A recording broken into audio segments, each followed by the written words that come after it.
30-06 John here, and lately I've been talking to some people that if they encounter a bear, that they're going to go use their pistols, not use their centerfire hunting rifle that they're taking with them. Sounds a little strange to me. Let's talk about it. Keep on watching, and I hope you enjoyed the video.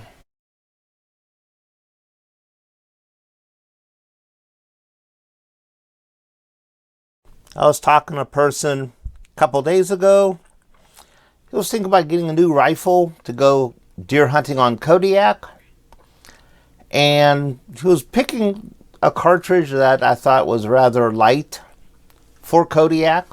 And I mentioned that you might come across a brown bear, and he said, well, he'll just use his handgun to stop it. That doesn't sound right to me. That's not right. Your primary firearm is your rifle. That has the most power. You can shoot it more accurately. I never really heard that before.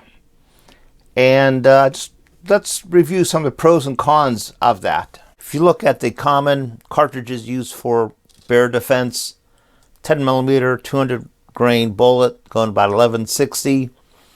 You have about 600 foot-pounds of energy. 44 mag with the common load doubles at about 1200 foot-pounds of energy.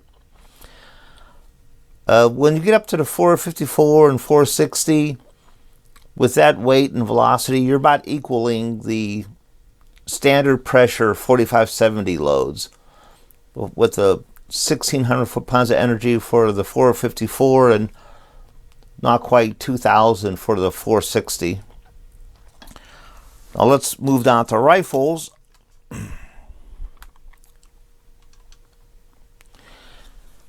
When you look at rifles here, the 6.5 Creedmoor with a 143 grain bullet, gun 2700, has about 2300 foot-pounds of energy. And it keeps going up. 7 Rem Mag, 162 grain bullet, gun 2975. Has about 3,180 foot-pounds of energy. 300 Win Mag has about 3,500 foot-pounds of energy. Looking at this, you can see that the rifles have about twice as much energy as the handguns. And when it comes to 10mm, it's in multiples of 3 and 4 and 5. Of course, bullet construction is important. Also, a lot of people will say the handgun bullets use hard cast lead or all copper bullets. They penetrate deeper. Well, those type of bullets can also be used in hunting calibers. If I was hunting in an area where there's a likelihood of coming across a brown or a grizzly bear, which is most of Alaska, I would not really use a 180 grain soft point like this Hornady Interlock. It's a good bullet, but it's just, to me, it's a little bit not strongly constructed for bears. I would use this Nosler Partition. Same thing, Sierra 150 grain Sierra Bowtail. Good bullet, but not really made for bears, brown bears, grizzly bears. I would use this Barnes Tip Triple Shock. That is one advantage of hand loading. You don't have to try to find the ammunition. You have brass, powder, bullets, the correct bullets. You can load up the ammunition with your hunting bullet partitions or triple shocks. Here's a few cartridges: 7mm08, 338 Win Mag, 375 Ruger, 300 Remington Ultra Mag. I've hunted with all of these. My son actually uses the 7mm08. When he was younger, I was always there, of course, to back him up. But I've taken many heads of big game here in Alaska with these cartridges. 338 Win Mag, a lot of deer, caribou, and a grizzly.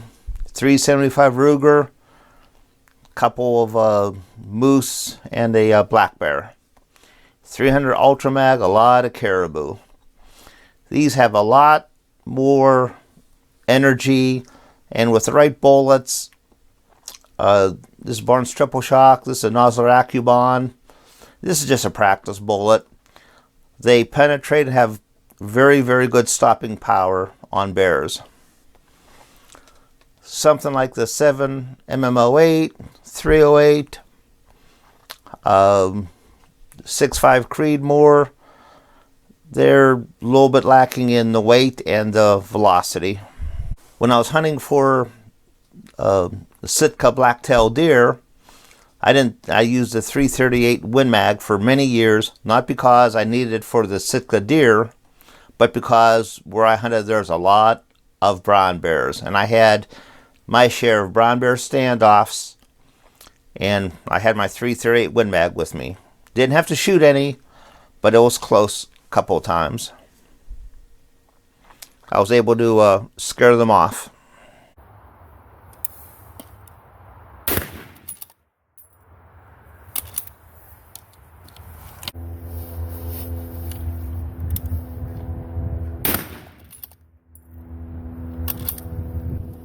A lot of people say that they could shoot their 10mm pistols faster. Also, you can mount a weapons light onto it. That's why they would rather use them than a bolt action hunting rifle. But you could do the same thing with a bolt action rifle. You could mount a light on it. And also, if you practice shooting and snapshots and racking the bolt fast, you could shoot a bolt action rifle pretty fast also. Let me show you some light options for a bolt action rifle. So this rifle right here is my Ruger Ranch rifle, 450 Bushmaster. I mounted a Picatinny rail down here with a swivel. What's good about this pick rail, you don't need this for a tripod or bipod, but you could use this for mounting a weapons light. And for nighttime use, that works pretty good. And the other way is just to use some duct tape and tape the flashlight right onto the barrel of your rifle. I know this works because one time I had a bear problem on a hunting trip. We had a brown bear rip through the side of our tent 2 o'clock in the morning while we were in it. And that's what I had to do. I didn't have a weapons mount light on my rifle. Ended up duct taping my Surefire onto my rifle. Handguns are handy. Almost always you have one on your side or in a chest holster. So if you leave your rifle too far away, your handgun is there. But I would not rely on a handgun as my primary bear defense firearm. Should be a properly loaded long gun. If you're hunting, bolt action rifle. If you're just hiking, maybe a shotgun with a proper slugs. So when you're hunting, you should always keep your bolt action rifle very close to you. Then, you know, as the saying goes, what's the purpose of a handgun? To fight your way back to your rifle. Anyhow, that's all that I have for today, everyone. Hey, thanks for watching. Everyone stay safe and have a nice day.